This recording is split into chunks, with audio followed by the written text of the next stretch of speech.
Hi friends, welcome to my channel Snigdha వంటలు. ఈరోజు recipe వచ్చేసి ఉల్లి పరోటా అండి. ఉల్లిపాయలతో అయితే పరోటా చేశాను. చాలా టేస్టీగా ఉందండి. నేనైతే ఫస్ట్ టైం ఈ ఉల్లి పరోటా చేశాను. ఇంట్లో అందరికీ నచ్చేసిందండి. చాలా టేస్టీగా ఉంది. మనం ఎప్పుడు ఆలూ పరోటా చేసుకుంటాం కదా, ఇలా ఒక్కసారి అయితే ఉల్లి పరోటా చేయండి. స్నాక్లోకైనా బ్రేక్ఫాస్ట్లోకైనా ఒకసారి అయితే ఈ ఉల్లి పరోటాని చేసేయండి. ఇన్ని రోజులు ఎందుకు మిస్ అయ్యామో అనిపిస్తుంది. ఈ రెసిపీ అంత టేస్టీగా ఉందండి. రెసిపీలోకి అయితే వెళ్ళిపోదాం. ఇప్పుడు ఒక మిక్సింగ్ బౌల్ తీసేసుకొని ఒక కప్పు వరకు గోధుమ పిండిని తీసేసుకోవాలి. ఒక 150 to 200 గ్రామ్స్ అయితే ఉంటుందండి ఈ గోధుమ పిండి నేను తీసుకున్నది. ఇప్పుడు ఇందులోనే వాటర్ని కొంచెం కొంచెంగా వేస్తూ మనం చపాతీ పిండి ఎలా కలిపేసుకుంటామో అలా అయితే కలిపేసుకోండి పిండిని. ఈ పిండిని ఒక 10 నిమిషాల పాటు పక్కకు పెట్టేసుకోండి. ఇప్పుడు ఒక గిన్నె తీసేసుకొని 3 మీడియం సైజులో ఉన్న ఉల్లిపాయ ముక్కల్ని అయితే ఇలా సన్నగా కట్ చేసి ఈ గిన్నెలోకి అయితే వేసేసుకోవాలి. ఇలా ఉల్లిపాయ ముక్కల్ని ఒకసారి నలిపేసుకోండి. మనకి సన్నగా ఉంటేనే మనకి పరోటా అనేది టేస్టీగా వస్తుంది. ఇప్పుడు ఒక పచ్చిమిర్చి సన్న సన్న ముక్కలుగా కట్ చేసి వేసేసుకోండి. అలాగే ఒక పావు కప్పు వరకు కొత్తిమీరని కూడా ఇలా సన్నగా కట్ చేసి వేసేసుకోవాలండి.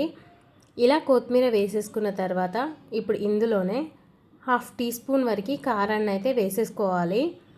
ఇలా కారం వేసేసుకున్న తర్వాత పావు టీ స్పూన్ వరకు మనం ఉప్పును కూడా వేసేసుకోవాలండి.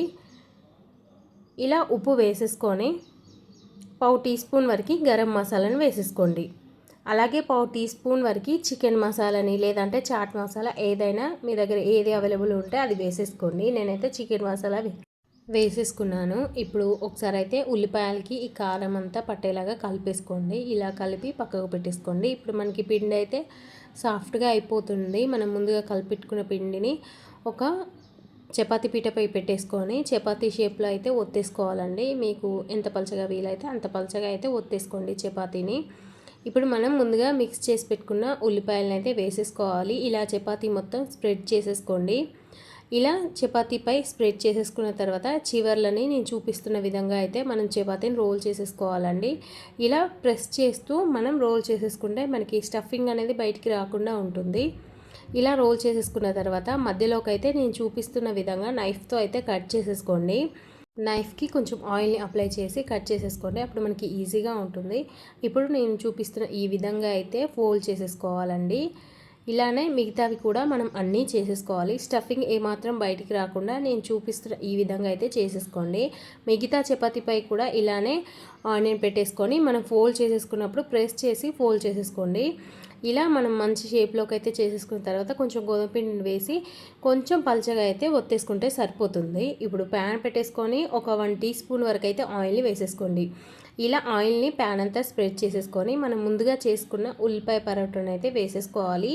మనం ఉల్లిపాయ పరోటా అనేది లో ఫ్లేమ్లోనే ఫ్రై చేసేసుకోవాలండి. అప్పుడే మనకి లోపల ఉల్లిపాయలు అనేది బాగా వేగి మనకి టేస్టీగా ఉంటుంది. లేదంటే పచ్చి పచ్చిగా ఉంటాయండి ఉల్లిపాయలు అనేది.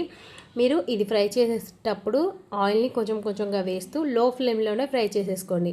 అప్పుడే మనకి ఉల్లిపాయలు అనేది బాగా ఫ్రై అయ్యి టేస్టీగా ఉంటుంది ఉల్లిపాయ పరోటా అనేది. ఈ విషయాన్ని అయితే మర్చిపోకండి. మీరు హై ఫ్లేమ్లో పెట్టి అస్సలు పరోటాలు వేయించకండి. లో ఫ్లేమ్లో పెట్టి చేసుకుంటేనే మనకి పరోటా అనేది బాగుంటుంది. ఇలా 1 స్పూన్ ఆయిల్ అయితే పైన వేసేసుకొని మళ్ళీ 1 స్పూన్ ఆయిల్ని అయితే వెనకాల వైపు వేసేసుకొని ఇలా 2 వైపులా మంచి కలర్ వచ్చేంత వరకు ఫ్రై చేసేసుకోండి. మనకి ఉల్లిపాయ పరోటా అనేది రెడీ అయిపోయింది. టేస్ట్ మాత్రం అస్సలు తగ్గేదే లేదండి. చాలా టేస్టీగా ఉంది. మీరు ఫస్ట్ టైం ట్రై చేసినా కూడా ఇలా ఒకసారి ఈ ప్రాసెస్లో చేయండి. పర్ఫెక్ట్ పరోటాలు అయితే మీకు వచ్చేస్తాయండి. ఈ వీడియో నచ్చితే లైక్ చేయండి, షేర్ చేయండి. అలాగే నా ఛానల్ని సబ్స్క్రైబ్ చేయండి. Thank you for watching Snigdha వంటలు.